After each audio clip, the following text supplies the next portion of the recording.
In France, amid gunfire and explosions, police on Wednesday raided a suburban apartment in Saint-Denis, north of Paris, where the suspected mastermind of Friday the 13th of November's attacks was believed to be holed up.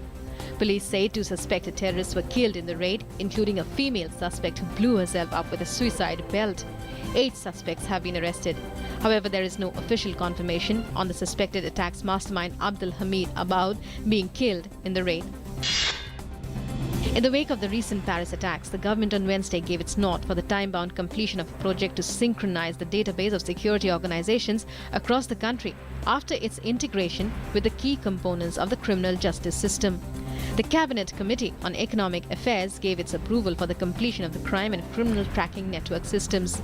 The government has set March 2017 deadline to complete computerized system to interconnect police stations and prosecution agencies.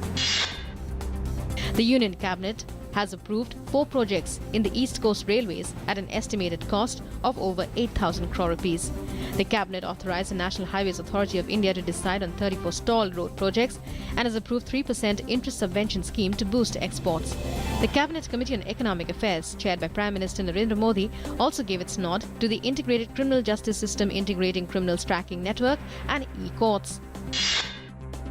The government has decided to pay a production-linked subsidy of 4 rupees 50 paise per quintal directly to cane farmers in the 2015-16 session to help cash-starved sugar mills clear areas, a move that would cost the exchequer about 1,147 crore rupees. The decision in this regard was taken by the Cabinet Committee on Economic Affairs. Sugar mills are facing a liquidity crunch due to low prices of the sweetener in retail markets.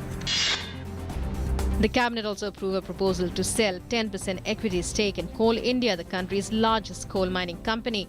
The Government of India currently has 79.65% equity shareholding in the company, while foreign institutional investors have 9.04% stake and domestic institutional investors 8.44% stake as of September 2015.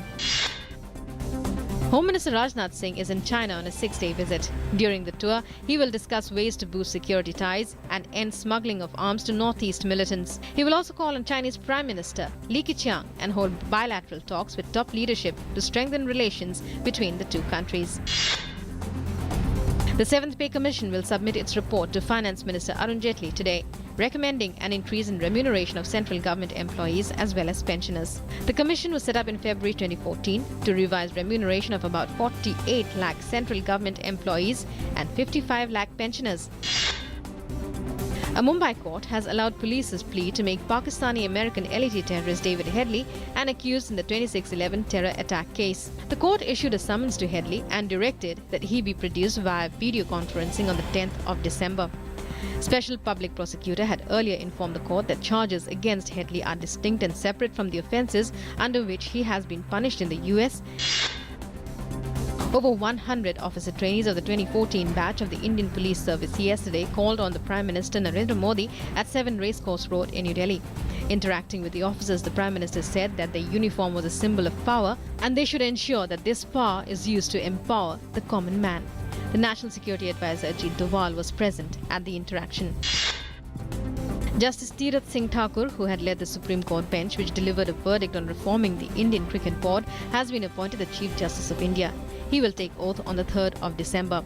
The senior-most judge of the Apex Court, Justice Thakur, will take over from incumbent Justice H.L. Dattu, who retires on the 2nd of December. Deported Alpha leader Anup Chetia has been remanded to 5-day CBI custody by the Special Judicial Magistrate in connection with the 1998 murder case. After he was brought to Guwahati yesterday, Chetia was brought to Delhi from Bangladesh on the 11th of November.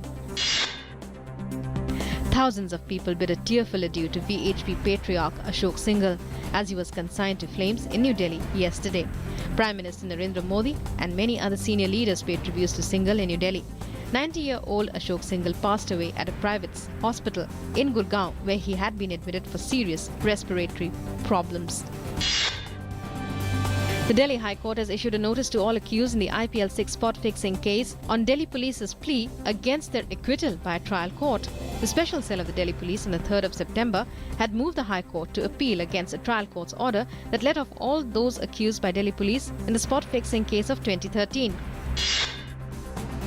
The Delhi High Court has paved the way for DDCA to hold India-South Africa Test match and has directed the MCD to issue provisional occupancy certificates. The court has also appointed Justice Mukul Mudgal to oversee the affairs of the fourth India-South Africa Test match.